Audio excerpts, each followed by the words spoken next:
صحابی کا ہم آج ذکر کرنے جا رہے ہیں جن کا نام ہے حضرت ابو ذر غفاری رضی اللہ تعالی۔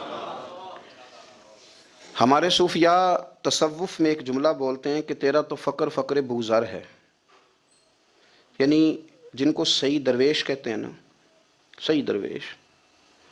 مولا علی شیر خدا رضی اللہ تعالیٰ عنہ فرمایا کرتے دو ہی تو بندے ہیں جو رب کے رستے میں کسی شے کی پرواہ نہیں کرتے۔ حضور کون سے؟ فرمایا ابو ذر غفاری ہے اور دوسرے علی المرتضیٰ ہے۔ مولا علی فرمایا کرتے یہ نا مسلمانوں میں سے چوتھے یا پانچویں مسلمان ہیں۔ شروع سے ایک سلیم الطبع آدمی، کچھ لوگ طبعاً بڑے نفیس ہوتے ہیں، طبعاً اللہ کی طرف سے شروع سے ہی۔ ان کا جو قبیلہ تھا بنو غفار وہ راہزنی کرتا تھا، لوگوں کو لوٹ لیتا تھا۔ شروع میں یہ کام کیا لیکن جب کچھ لوگوں کی چیخیں کانوں میں گئیں تو چھوڑ دیا، فرمایا نہیں یار طبیعت نہیں مانتی۔ اور نبی پاک کا کلمہ پڑھنے سے پہلے ہی بتوں کی پوجا چھوڑ کے رب کی عبادت شروع کر دی۔ لوگ پوچھا کرتے تھے آپ عبادت تو کرتے تھے پر منہ کدھر کرتے تھے؟ فرماتے تھے جدھر وہ کرا لیتا تھا کر لیتے تھے۔ کسی نے انہیں بتایا کہ مکے میں ایک شخص ہیں جنہوں نے اعلان نبوت کیا ہے، آپ کی طرح کی باتیں کرتے ہیں۔ انہوں نے اپنے بھائی کو بھیجا، ان کا نام انیس تھا، پتہ کر کے واپس آئے، بھائی کہنے لگے ابو ذر، ان کا نام جندب ہے اصل میں، ذر ان کے بیٹے کا نام ہے اور کنیت سے زیادہ معروف ہیں، ابو ذر غفاری کہلاتے ہیں۔ فرماتے ہیں کہ بھائی نے آ کے بتایا کہ وہ نیکی کا حکم دیتے ہیں، برے کاموں سے منع کرتے ہیں، صلہ رحمی کا پیغام دیتے ہیں، لیکن لوگ سارے مخالف ہیں۔ یہ چیز بھی بڑی کاؤنٹ ہوتی ہے، اسے نہ کاؤنٹ کیا کریں۔ لوگوں کی ترجیحات بدلتی ہیں، صبح کچھ دوپہر کچھ شام کچھ، اسے نہ کاؤنٹ کریں۔ انہوں نے اس بات کو کاؤنٹ کر کے بتایا کہ لوگ ان کے جو ہیں نا وہ مخالف ہیں سارے۔ تو حضرت ابو ذر غفاری کہنے لگے مجھے تسلی نہیں ہوئی، میں خود جا کے پتہ کروں گا۔ کہتے ہیں مکہ شریف آیا تو کسی ایسے آدمی سے پوچھ بیٹھا، میں تو کچھ اور سمجھا تھا وہ کچھ اور نکلا۔ مکے والوں نے بڑا مارا۔ مکے پہنچ کے پہلی جو چیز ملی وہ مار کھانے کی تھی۔ اب میں ڈرتے کسی سے پوچھتا ہی نہ، بھوک بھی بڑی تھی، رہنے کو جگہ نہیں تھی، حرم شریف میں لیٹا رہتا تھا۔ میرے نصیب دیکھو، مجھے ایک شخص نے آ کے ہلایا، کہنے لگے اگر مناسب سمجھیں تو میں آپ کو دیکھ رہا ہوں کافی دیر سے، آپ کوئی پردیسی ہیں، آپ کا اپنا مہمان نہ بنا لوں؟ تو میں نے کہا آپ کا کیا نام ہے؟ کہنے لگے میرا نام ہے علی ابن ابی طالب۔ کہتے ہیں مولا کائنات گھر لے گئے، کھانا بھی کھلایا، جگہ بھی دی، سونے کو خدمت بھی کی، لیکن چونکہ میں تو پہلے ایک سے پوچھ کے مار کھا بیٹھا تھا، میں نے پوچھا نہیں میں کدھر آیا ہوں۔ رات رہے، اگلی رات بھی رہے، لیکن میں نے بتایا نہیں میں کس کام آیا ہوں۔ حضرت ابو ذر غفاری رضی اللہ تعالیٰ عنہ کہتے ہیں خود ہی مولا علی نے پوچھا بتا سکتے ہو کیسے آئے ہو؟ میں نے کہا رات رکھ لو گے؟ فرمایا بڑا کشادہ سینہ دیا رب نے مجھے، تو بات تو کر۔ کہنے لگے یار میں تو محمد مصطفیٰ کی زیارت کرنے آیا ہوں صلی اللہ تعالی علیہ وسلم۔ یہ بے نیاز لوگوں میں سے ہیں حضرت سیدنا ابو ذر غفاری۔ میں حضور کی زیارت کے لیے، حضرت علی کہنے لگے سویرے لے چلوں گا۔ انسان بزدل نہیں ہوتا، ہر انسان بزدل نہیں ہوتا، اور بلا وجہ ٹکراؤ کی پالیسی بنا لینا یہ بھی سیانے لوگوں کا کام نہیں۔ حکمت کے تقاضوں کے مطابق چلنا یہ بھی دلیر لوگوں کا ہی کام ہوتا ہے۔ حضرت مولا علی کہنے لگے صبح لے کے چلوں گا پر حالات ٹھیک نہیں، شرارتی لوگ ہر جگہ ہوتے ہیں، اگر کوئی شرارتیوں کا ٹولہ ملا نا جو کھڑا ہوگا جاسوسی کرنے کے لیے کہ حضور کی طرف کون کون جا رہا ہے، تو میں نیچے جھکوں گا جوتے کا تسمہ ٹھیک کرنے کے لیے، لیکن آپ نے نہیں کھڑے ہونا، آپ نے چلتے رہنا ہے تاکہ کسی کو شک نہ ہو۔ کہتے ہیں اس ترتیب سے حضرت علی مجھے لے کے گئے، میں حضور کی بارگاہ میں پہنچا۔ مولا علی کہتے ہیں بڑے بڑے لوگ سوال کرتے تھے پر یہ شروع سے سلیم الطبع تھے، مجھے کہہ لینے دینا، جنہوں نے ماننا ہوتا ہے وہ لمبے سوال کرتے ہی نہیں۔ مان جو لیا تو لمبے سوالوں کی ضرورت ہی کوئی نہیں۔ کہتے ہیں لوگ بڑے بڑے سوال کرتے تھے پر ابو ذر نے 2-3 باتیں پوچھیں اور آگے جا کے کہنے لگے حضور ہاتھ بڑھائیں مجھے کلمہ پڑھائیں۔ نبی پاک صلی اللہ علیہ وسلم نے کلمہ پڑھایا، فرمایا باہر جا کے نا ابھی ذکر کرنا کہ تم مسلمان ہو گیا، یہ ماریں گے۔ عرض کی حضور انہیں مارنے دے، میں آیا بھی مار کھا نہیں ہوں، انہیں مارنے دے نا۔ پڑا فلک کو کبھی دل جلوں سے کام نہیں، داغ دلوی نے کہا تھا پڑا فلک کو کبھی دل جلوں سے کام نہیں، اور جلا کے راکھ نہ کر دوں تو داغ نام نہیں۔ ماری تو کھانے آئے ہیں، مارنے دیں، کرنے دیں زور جتنا لگانا ہے لگانے دیں۔ باہر جا کے اعلان کیا، مکے والوں نے مارا، اتنا مارا کہ بے ہوش ہو گئے۔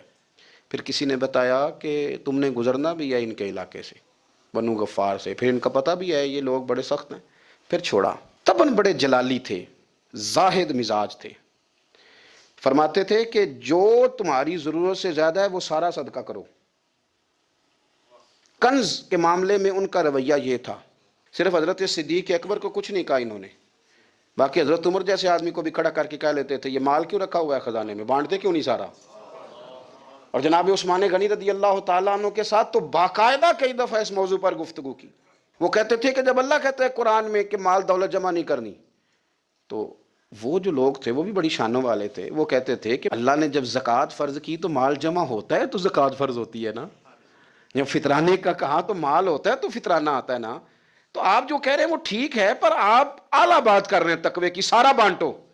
تو حضرت ابو ذر غفاری کہتے تھے چلو ٹھیک ہے تمہاری بھی بات مان لیتا ہوں، پر یہ بتاؤ مدینے والے کا اپنا طریقہ کیا ہے؟ کہ بھئی حضور کا طریقہ تو وہی ہے جو آپ بتا رہے ہیں۔ تو فرمانے لگے پھر اس رستے نہ چلیں جو رستہ مدینے والے رسول کا ہے، اور حضور سے، نبی پاک سے عشق کرتے بڑا کھل کے۔ یہ صحابہ صفہ میں سے تھے۔ کلمے پڑھنے کے بعد چونکہ طبیعت جلالی تھی تو حضور نے بھیج دیا، فرمایا واپس جاؤ اپنے قبیلے میں تبلیغ کرو۔ واپس گئے، بھائی کو مسلمان کیا، والدہ کو مسلمان کیا، قبیلہ سارا مسلمان کیا، وہیں رہے۔ ہجرت مدینہ کے بعد آئے تبوک کے موقع کے قریب، اور حضور نے صحابہ صفہ میں رکھ لیا۔ نوکری کرتے مدینے والے رسول کی، دلیر آدمی تھے، بڑا قبیلہ تھا، پر ڈیوٹی کرتے، ڈیوٹی خدمت کرتے۔ ایک بیٹا تھا زار اس کا نام تھا، اس کی ڈیوٹی لگائی تم نے میرے نبی پاک کے اونٹ چرانے۔ ڈاکو آئے تو صاحبزادہ اونٹوں کی، اونٹنیوں کی حفاظت کرتے شہید ہو گیا۔ اور یہ انوکھا بندہ ہے جس نے شرط لگائی تھی کہ میں نے کالی سیاہ رنگ کی عورت سے شادی کرنی، یہ انوکھا بندہ ہے۔ ایک بیٹی تھی، ایک بیٹا، بیٹا شہید ہو گیا، بیوی سے کہا تم نے نبی پاک کے گھر میں خدمت کرنی ہے، حضور کے گھر والوں، اور میں نبی پاک کی نوکری کروں گا۔ حضور کی خدمت کرتے، ہر وقت خدمت میں رہتے، اور حضور جب آتے نا، صحابہ صفہ میں یہ شامل تھے جو لوگ دین سیکھتے، حضور جب آتے تو سب سے پہلے آ کے حضرت ابو ذر غفاری کا پوچھتے، بلائیں، اور جب بات کرتے حضور تو بار بار ان کو مخاطب کر کے بات کرتے۔ حضرت ابو ذر غفاری رضی اللہ تعالیٰ عنہ کا نبی پاک سے اتنا پیار کہ ہماری بھی مشکل حل کر دی۔ ابو داؤد شریف میں موجود ہے، ایک دن کہنے لگے یا رسول اللہ صلی اللہ علیہ وسلم، اگر کوئی بندہ کسی سے پیار بڑا ہی کرے پر اس جیسے عمل نہ کر سکے، کوشش کرے کرنا، لوگ ہمیں کہتے ہیں نا جی پیار بڑا، عمل بھی تو کرو نا، بھی کرنا چاہیے، پر انسان ہے نا، غلطی بھی تو ہو ہی جاتی ہے۔ اب ہم عمل نہیں کر سکتے تو تم ہمیں پیار بھی نہیں کرنے دو گے؟ مہربانی کرو، پیار تو کرنے دو نا۔ حضرت ابو ذر غفاری نے کہا، ابو داؤد شریف میں موجود ہے، یا رسول اللہ صلی اللہ تعالی علیہ وآلہ وسلم، حضور پیار بڑا کرے پر ان جیسے عمل نہ کرے تو حکم کیا ہے؟ تو حضور نے فرمایا پیار سچا کرے، اللہ قیامت کے دن جس سے محبت کرے گا نا اس کے ساتھ ہی دونوں کو اکٹھا فرما دے گا۔ تو حضرت ابو ذر نے فوراً کہا، حضور پھر مجھے آپ سے بھی بڑا پیار ہے، رب سے بھی بڑا پیار ہے۔ فرمایا فکر نہ کرنا، جنت میں اکٹھے ہی جائیں گے۔ اتنی محبت رسول پاک کی ذات کے ساتھ، حضور کی نوکری کرنا۔ ایک دن خدمت کرتے کرتے سو گئے، حضور مسجد میں آئے پتہ کرنے کہ ابو ذر آرام کر رہا ہے۔ یہ بھی مزہ ہوتا ہے، خیال رکھنا اپنے درویشوں کا، کیا کھایا کیا پیا کہاں سوئے۔ حضور رات کو آئے، یہ سوئے ہوئے تھے، فرماتے ہیں حضور نے میرا انگوٹھا ہلایا، میں اٹھ کے بیٹھ گیا، حضور بھی میرے پاس بیٹھ گئے۔ اور میں ابو ذر بڑا پیار کرتے ہو؟ سونے آپ کو پتہ ہی ہے۔ کہا یار تو بڑی نوکری کرتا ہے، ایک دن وہ بھی آئے گا جس دن تجھے میری مسجد اور میرے شہر سے جانا پڑے گا، پھر کیا کرو گے؟ تو عرض کی حضور کسی کی طاقت ہے مجھے آپ کے شہر سے نکالے؟ میں تلوار نکال لوں گا۔ تو نبی پاک نے فرمایا تلوار نہ نکالنا، جہاں تمہیں بھیجا جائے چپ کر کے چلے جانا۔ حضور کب تک؟ فرمایا جب تک اللہ تیری اور میری ملاقات نہیں کرا دیتا، یعنی وصال تک۔ یہ واحد شخص ہیں کہ حضور کے وصال ظاہری کا وقت آ گیا تو فرمایا کوئی میرے ابو ذر کو بلاؤ۔ جب یہ آئے تو حضور لیٹے ہوئے تھے، یہ جھکے نبی پاک کی طرف، حضور میں حاضر ہوں، تو حضور نے پکڑ کے سینے کے ساتھ لگا لیا۔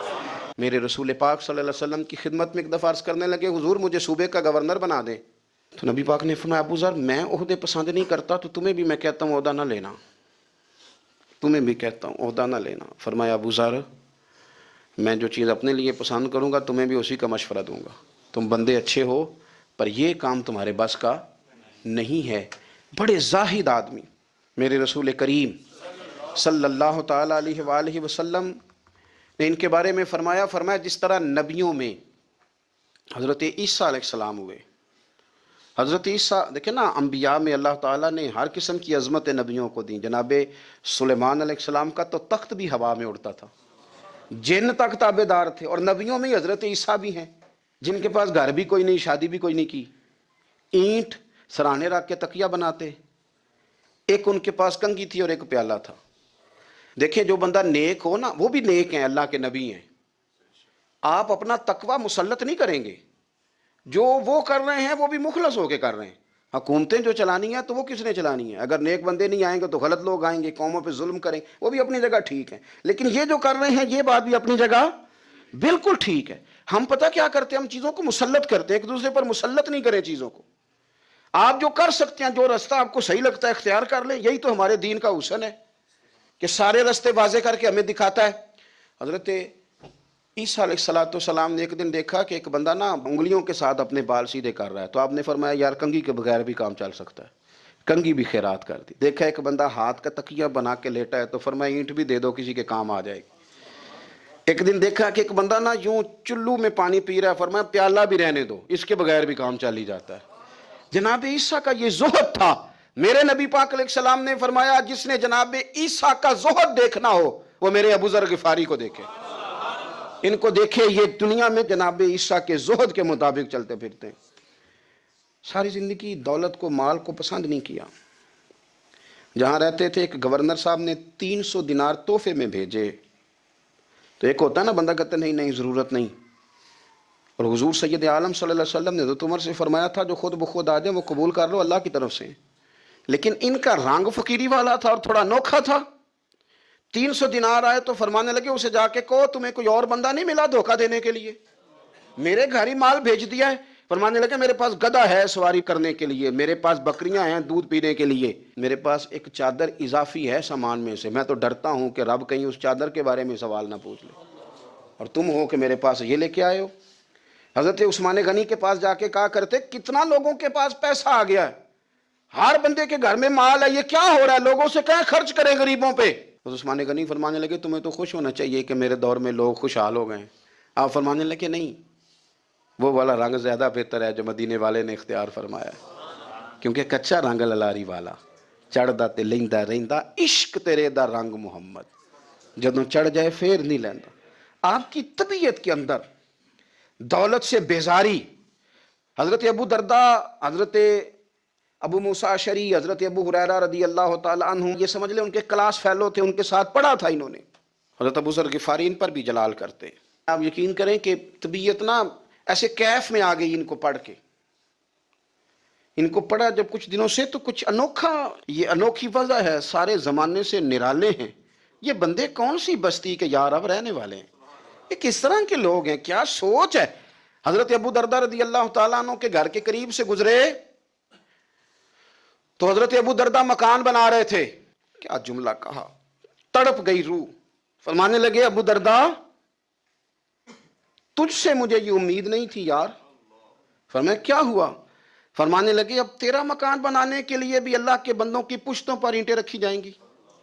تیرا مکان بنانے کے لیے رب کے بندوں کی پشتوں پر اینٹیں تیرے لیے. حضرت ابو درداء نے گردن جھکا لی. فرمایا یار جہاں تو ہے نا تو بالکل ہی ٹھیک کہتا ہے. کیوں؟ میرے نبی پاک صلی اللہ علیہ وسلم نے فرمایا اس زمین کے اوپر اور آسمان کے نیچے ابو ذر غفاری سے سچا بندہ کوئی نہیں، ان سے زیادہ سچا کوئی نہیں. فرمایا تو ٹھیک کہتا ہے یار، صحیح کہتا.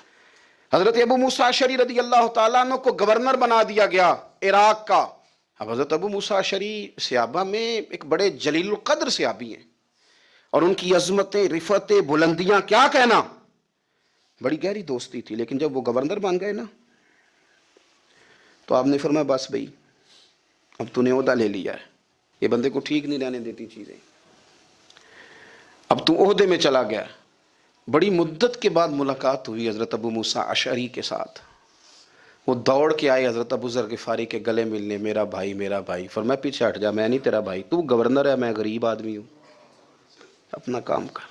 پھر دوڑ کے آئے. فرمایا ابو ذر تو میرا بھائی ہے یار، اکٹھے پڑھتے تھے حضور. فرمایا نہیں جا، تو نہیں میرا. پھر آئے. جانتے تھے نا یہ سچا بندہ ہے، یہ سچا بندہ ہے، یہ تقریروں والا نہیں، صرف وعظوں والا نہیں، اس کے اندر بھی بڑی سچائیاں ہیں. قریب آئے، آ کے کہا یار تو میرا بھائی ہے، میرے سینے لاگ. فرمانے لگے تو تیسری بار آیا ہے، مومن ہے، میں منہ نہیں موڑ سکتا، پر پہلے مجھے بتا گورنر بننے کے بعد تو نے مکان کتنے بنائے، باغ کتنے لگائیں، چکیاں کتنی لگائیں، کتنے تو نے چیزیں بنائی ہیں، پہلے بتا. تو حضرت ابو موسیٰ اشعری نے ان کا ہاتھ پکڑا، رونے لگے، کہنے لگے جس محبوب سے تو نے تربیت لی ہے میں بھی انہی کا نوکر ہوں، جن کپڑوں میں میں عراق گیا تھا میرے آج بھی وہی ہیں یار۔ کیا بات کرتا ہے تو، میرے وہی ہیں، مجھے بتا اگر یہ عہدے خدمت کے ہم نہیں لیں گے تو پھر کیا ظالموں کو دیں گے، غیروں کو دیں گے؟ نہ کر، کچھ نہیں بنایا۔ حضرت سیدنا ابو موسیٰ اشعری رضی اللہ تعالیٰ عنہ روئے، اور جب کہا نا کوئی شے نہیں میرے پاس، تو فرمایا اچھا چل آ جا پھر سینے لگ جا، تو واقعی میرا بھائی ہے۔ پھر حضرت ابو ذر غفاری نے محبت فرمائی، وہ درویشی، وہ فقیری، وہ سادگی، وہ نورانیت، وہ دل کے ساتھ اندر۔ ہمارے تو بہت سارے لوگ ہیں جو کہتے ہو کہاں لے جانا ہے مال، کیا ضرورت ہے مال کی، ہر وقت مال کی مخالفت کرتے ہیں، لیکن دل ان کا کہتا ہے کہ آئے صحیح کسی طریقے سے، پہنچے صحیح۔ حضور نے فرمایا بعض لوگوں کی زبانیں شہد سے زیادہ میٹھی، دل بھیڑیے سے زیادہ خطرناک۔ اوپر سے کہہ کچھ رہے ہیں، اندر حالات کچھ اور ہیں۔ لیکن حضرت ابو ذر غفاری رضی اللہ تعالیٰ عنہ دوری دولت سے، آپ فرماتے کیوں ہے لوگوں کے پاس مال، کس لیے اتنا مال جمع کیا ہے؟ کیا ساری غریبی ختم ہو گئی ہے، غربت مٹ گئی ہے ساری؟ کیوں لوگ مال بناتے ہیں؟ ایک اور آپ کی کلاس فیلو تھے جو بصرے کے گورنر بنے، عبداللہ بن عامر رضی اللہ تعالیٰ، ایک صاحب سے ملاقات ہوئی، جناب نافع تائی ان کا نام تھا، تو ابو ذر غفاری سے وہ بڑے شوق سے ملنے آئے، حضور کے صحابی سمجھ کر کے۔ فرمایا کہاں کے رہنے والے ہو؟ کہا میں تو بصرے کا رہنے والا ہوں۔ فرمایا وہاں میرے ایک کلاس فیلو ہیں عبداللہ بن عامر، کہا وہ تو آج کل گورنر ہیں۔ فرمایا میرا ایک پیغام دے دو گے اس کو جا کے؟ کہا حضور دے دوں گا۔ فرمایا اس سے جا کے کہنا تو گورنر بن کے بھی زندہ ہی ہے، اور میں پانی کا پیالہ پیتا ہوں، کھجور کھاتا ہوں اور رب کی عبادت کرتا ہوں، میں بھی تو زندہ ہی ہوں نا، تو بھی زندہ ہی ہے، اس سے آگے کچھ نہیں ہے، اور میں کھجور کھاتا ہوں، پانی کا پیالہ پیتا ہوں، میں بھی تو زندہ ہوں نا۔ اللہ اکبر۔ نافع تائی کہتے ہیں اس پیغام کی سمجھ نہیں آئی، لیکن میں لے کے گیا، عبداللہ بن عامر سے میری ملاقات ہوئی، تو میں نے کہا جی ایک پیغام دینا ہے، تو انہوں نے کچھ توجہ نہیں کی۔ جب میں نے بتایا نا کہ حضرت ابو ذر غفاری کا پیغام ہے، تو ان دونوں آنکھیں کھول دیں، کہنے لگے جلدی بتاؤ انہوں نے کیا کہا ہے۔ فقر اور درویشی کے رستے پہ چلنے والوں کے امام سیدنا ابو ذر غفاری نے کیا کہا ہے؟ تو کہتے ہیں مجھے پاس بٹھا لیا، شفقت فرمائی، کہنے لگے اب بتاؤ انہوں نے کیا کہا ہے؟ تو عرض کرنے لگے انہوں نے کہا ہے کہ تو گورنر ہے، تو بھی زندہ ہے، اور میں کھجور کھاتا ہوں، پانی پیتا ہوں، رب کو یاد کرتا ہوں، میں بھی تو زندہ ہی ہوں نا۔ کہنے لگے ایک دفعہ پھر کہا انہوں نے کہا تھا کہ میں کھجور کھاتا ہوں، پانی پیتا ہوں، عبادت کرتا ہوں، میں بھی تو زندہ، کہا ایک دفعہ پھر کہتے ہیں تیسری دفعہ کہا تو وہ اتنا روئے کہ انہوں نے چادر میں منہ چھپا لیا۔ کہنے لگے یار وہ ٹھیک ہی کہتا ہے، وہ صحیح کہتا ہے، اتنا مال، اتنے عہدے، اتنی چیزیں، اتنا کچھ جمع کر کے رکھا ہے، ان کا حساب دینا، ان چیزوں کی اللہ کے حضور کیا عذر پیش کریں گے، کس طرح رب کی بارگاہ میں بتائیں گے کیا وجہ تھی، کن چکروں میں ہم نے زندگی گزار دی۔ سیدنا ابو ذر غفاری رضی اللہ تعالیٰ عنہ نے اپنی حیات مبارکہ ساری کی ساری فرماتے تھے کہ ہم نہیں عمل کریں گے تو کون کرے گا، وہ خاص سادگی، وہ خاص۔ اور پتہ میرے نبی پاک نے کیا فرمایا؟ فرمایا مجھے میرے رب نے حکم دیا ہے کہ میں 4 لوگوں سے پیار کروں۔ اللہ اکبر، کاش کبھی آپ اس حدیث کے جملوں کو سمجھیں۔ او یار اللہ نے حکم دیا ہے محبوب پیار کرے، حضور کس سے؟ تو پہلے 3 مرتبہ نبی پاک نے ایک ہی شخص کا نام لیا، فرمایا علی سے، علی سے، علی سے، پھر فرمایا ابو ذر غفاری سے، پھر فرمایا جناب مقداد سے، پھر فرمایا سلمان فارسی سے۔ رب نے مجھے کہا ان سے پیار کرو، حضرت ابو ذر غفاری تبوک کے موقع پر نا اونٹ پہ بیٹھے تھے، پیچھے رہ گئے، اونٹ پر بیٹھے تھے تو پیچھے رہ گئے، اونٹ سست تھا، تھک گیا، چل نہیں رہا تھا۔ حضرت ابو ذر غفاری رضی اللہ تعالیٰ عنہ پہلے تو اسے لے گئے ایک گاؤں میں کہ اونٹ بیمار ہو گیا، اس کا علاج کرایا، لیکن جب وہ ٹھیک نہ ہو سکا نا تو اونٹ وہیں چھوڑ دیا۔ حضور صلی اللہ علیہ وسلم کے پیچھے ضرور پہنچنا ہے میدان تبوک میں، تو جو سامان تھا وہ سارا پشت پہ رکھا اور اکیلے ہی چل دیے، تنے تنہا اور پیدل۔ سامنے سے گرد اڑتی ہوئی نظر آئی تو لوگوں نے کہا حضور پتہ نہیں کون آیا ہے۔ فرمایا تمہیں نہیں پتہ، مجھے تو پتہ ہے نا، ابو ذر غفاری آیا ہے، ابو ذر غفاری آئے۔ پھر حضور نے فرمایا یمشی واحدہ و یموت واحدہ و یبعث واحدہ، فرمایا یہ تنہا چلتے ہیں یہ تنہا ہی دنیا سے جائیں گے، تنہا ہی اٹھائے جائیں گے، تنہا تنہا چلتے ہیں، تنہا ہی دنیا سے جائیں گے، انتقال تنہا ہی اٹھائے جائیں گے۔ جو بہت زیادہ سختی کرنے لگے صحابہ پہ، بہت زیادہ، تو حضرت عثمان غنی رضی اللہ تعالیٰ عنہ نے فرمایا کہ آپ اپنے مزاج کے لحاظ سے تو درست ہیں، پر جو چیز آپ طاری کرنا چاہتے ہیں، جب شریعت گنجائش دیتی ہے تو آپ کیوں اتنی سختی فرماتے ہیں؟ تو فرمانے لگے ٹھیک ہے، پھر مجھے ربضہ جانے کی اجازت دے دو۔ ربضہ ایک بستی تھی، جنگل تھا، وہاں کوئی آتا جاتا نہیں تھا، اسی کسے دے کچھ نہیں جلا گئے تو نہ کچھ ہڈا دردی۔ حضور نے کہا تھا نا یمشی واحدہ، تو اکیلا چلے گا، ربضہ چلے گیا۔ حضرت سیدنا عثمان غنی نے کہا یہ کچھ بکریاں لے جاؤ، دودھ پی لیا کرنا۔ فرمایا عثمان مجھے مال کی تو ضرورت پہلے دن سے ہی کوئی نہیں، مجھے تو رب رسول کی ضرورت ہے، ان کی کرم نوازیاں میرے ساتھ رہتی ہیں۔ تشریف لے گئے، وہاں تنہا کھجور کے خشک ٹکڑے کھاتے، عبادت کرتے، اللہ کو یاد کرتے۔